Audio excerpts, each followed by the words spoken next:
किसी समय की बात है। एक देश था जहां एक अजीब और निर्मम नियम लागू था। बुजुर्ग समाज का बोझ है। इस विश्वास के चलते राजा ने आदेश दिया कि जैसे ही कोई वृद्ध हो जाए उसे पहाड़ पर छोड़ दिया जाए। ऐसे ही एक गांव में एक पिता और उनका बेटा रहते थे। पिता दयालु, धैर्यवान और ज्ञानवान थे। वह अपने बेटे को अपनी जान से ज्यादा प्यार करते थे। लेकिन समय किसी के लिए रुकता नहीं। साल बीत गए, बेटा बड़ा हो गया और पिता के शरीर पर बुढ़ापे के लक्षण दिखने लगे। हाथों में अब पहले जैसी ताकत नहीं थी और आंखों की रोशनी भी धीरे धीरे कम हो रही थी। फिर भी बेटा अपने पिता को वैसे ही संभालना चाहता था। लेकिन समाज के इस कठोर नियम के आगे वह विवश हो गया। भारी दिल के साथ वह अपने पिता को कंधे पर उठाकर पहाड़ की ओर निकल पड़ा।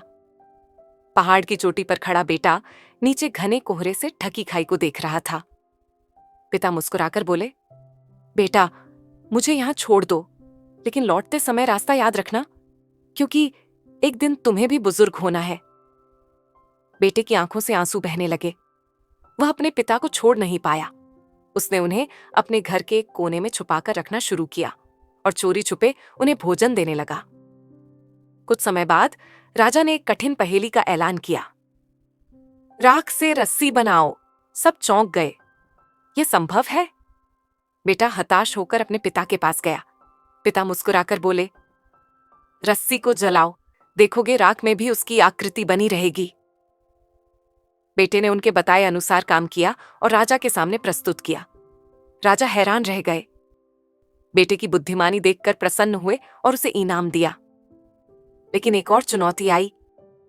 लकड़ी की डाली की जड़ और सिरा अलग अलग पहचानो। बेटा फिर अपने पिता के पास पहुंचा।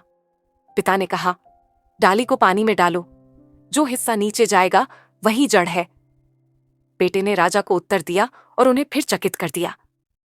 अब राजा ने एक और मुश्किल चुनौती दी। ऐसा ढोल बनाओ जो बिना बजाए आवाज करे। सब स्तब्ध थे। यह कैसे संभव होगा? बेटा फिर अपने पिता के पास गया। पिता ने मुस्कुराकर कहा, ढोल के अंदर मधुमक्खियों का छत्ता रख दो, देखना बिना बजाए भी आवाज होगी।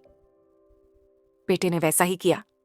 राजा ने ढोल को हिलाया और मधुमक्खियों की गूंज सुनकर अचंभित हो गए।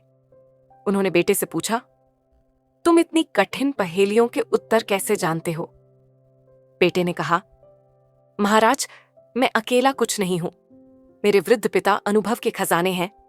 उनके ज्ञान के बिना मैं कुछ भी नहीं कर सकता था। राजा यह सुनकर स्तब्ध रह गए।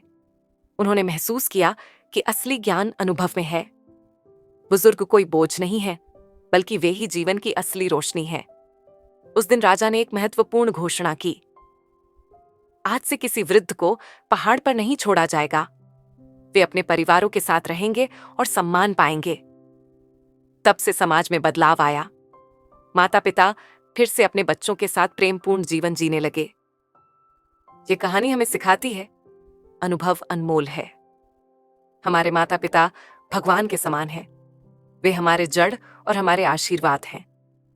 तो याद रखें, माँ गर्भ से जन्म देती है और पिता अपने कंधे पर उठाकर हमें इंसान बनाते हैं। जीवन की हर समस्या का हल किताबों में नहीं, बल्कि बुजुर्गों के अनुभवों में है।